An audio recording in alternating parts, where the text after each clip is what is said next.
بسم اللہ الرحمن الرحیم۔ حدیث نبوی۔ حضرت ابو ہریرہ رضی اللہ عنہ بیان کرتے ہیں، میں نے رسول اللہ صلی اللہ علیہ وسلم کو فرماتے ہوئے سنا، آگ پر پکی ہوئی چیز کھانے پر وضو کرو۔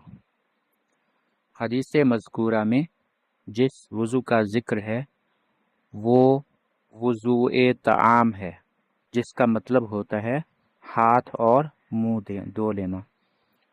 جہاں تک دوسرے وضو کا تعلق ہے تو آگ پر پکی ہوئی چیز کھانے کے بعد وہ والا وضو کرنا، یعنی نماز والا وضو کرنا ضروری نہیں ہے۔